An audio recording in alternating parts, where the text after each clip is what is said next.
Hello guys, what's going on? It's Atari here. In today's video, we're going to be discussing one of the new latent topics known as the string theory applied to Dragon Ball. Yes, I know you've noticed the title. I've started a new series called DownPlayers Exposed.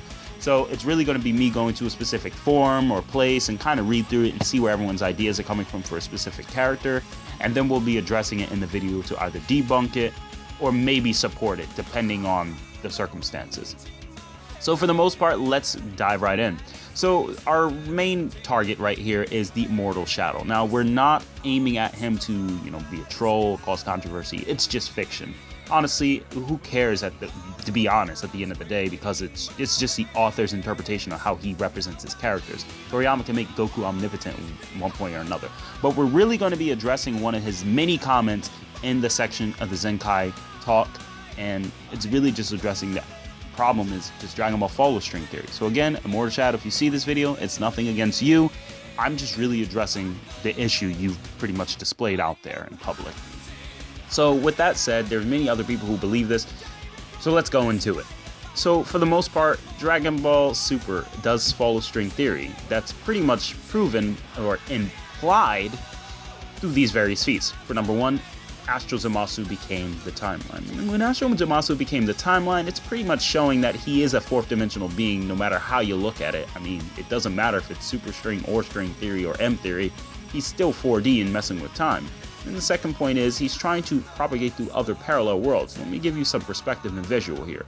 Goku's timeline takes place in a different set than Trunks's. Trunks is actually further in the future than Goku's, so the coordinates are completely different. So these two planes exist on a 5D construct, okay? They're their own different timelines, and they split. That's really what 5D is, the essence of splitting. Now, outside of that, the point is Zamasu is letting his energies transcend to another timeline. So is he a 5D being? Not yet, but he was going to become one had given enough time and ability to grow and evolve. Now that I've explained that, let's look at Hit. Hit was stated on 3 variations that he can store his time, skip it, or just stop it in general. Now, with that said, in mind, Hit is obviously messing with the fabric of the 4th dimensional wall. Now, to give you a perspective, Zamasu is a 4D being, but Hit is a 3D being. Yet, Hit scales to be stronger, given that how well he did against Jiren. So with that in mind, I just want you guys to understand that just because you're a 4D being doesn't mean you're beyond all comprehension. Or a 6D being. You're not all beyond comprehension, you're just a being that was born and has a body that transcends in these specific constructs. So Hit's a 3D being, but his powers can propagate through the 4th dimensional barriers. And the same thing goes with Jiren, except his goes to what is implied to be 5th dimensional. So again, it's all about implication. Now Dragon Ball doesn't have to exclusively say they follow string theory like Marvel or DC or Tenchi Muyo or any other series. Dragon Ball is a little bit more different. We're talking about the same series where a rabbit can turn you into a carrot just by touching you, or a series where a little girl from a completely different continuity can enter into another world's continuity, by Toriyama's authority of course, and alter reality itself. She split the Earth and the Earth just fit back together, and the gods of destruction are stronger than these type of gag characters, with quote-unquote Toon Force. Now, with that in mind, I just want you guys to understand dimensional tiering does exist. It's even implied by Beerus with his Hakai that if a god destroys another god, it's got to affect the time stream. He knew that Zamasu in the future was of another parallel timeline, yet he was confident that destroying him in the present would have destroyed him in the future, which must imply it destroys him on every other plane besides the 2 Zamasus who had time rings. So there we go. Hakai has 5D or quantum levels of destructive capacity. Not only does it destroy you on the astral plane, but even in the manga, it can destroy the laws that allow you to live. And by laws, I mean the laws of immortality, the essence of what allows immortality to exist.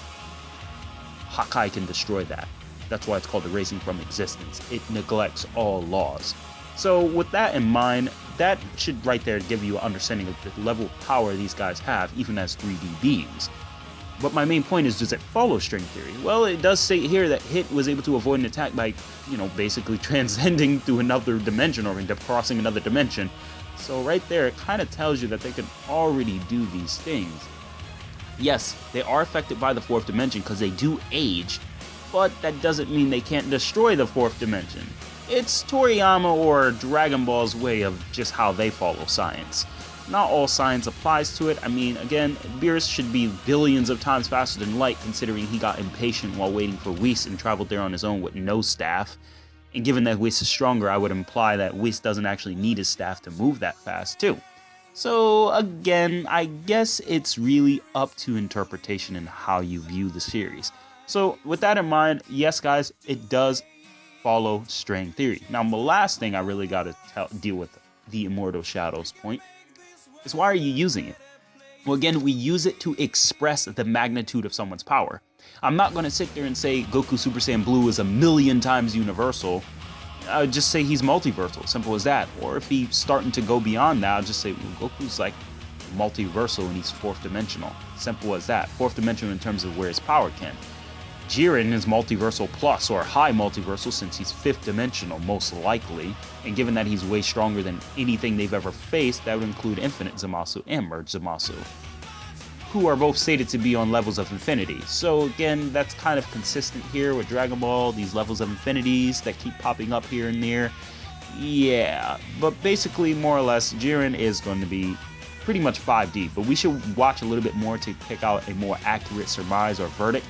And with that said, there's really not much else I can say. We just use these dimensional tiers to kind of scale where these guys stand. So again, that's all it is for. Now, I'm going to address one more thing he said. Composite Goku maxes out at multiversal. Really? Really? He stopped an attack that was made to destroy all of history. Not just is history for all of Dragon Ball Super, which has its own 5D spacetime, but history for GT, which is completely separate, and history for the movie canons. Now listen, the movie canons don't even take place anywhere near. It's in an alternate dimension, aka dimension of a 6D world. It's a completely different realm. Broly can never exist in the Dragon Ball Super timeline because there's just nothing for him to exist. That's 5D. But when you go into another 6D world, where there is a possibility for Broly to exist, the fact is Demigra threatened to destroy all these constructs.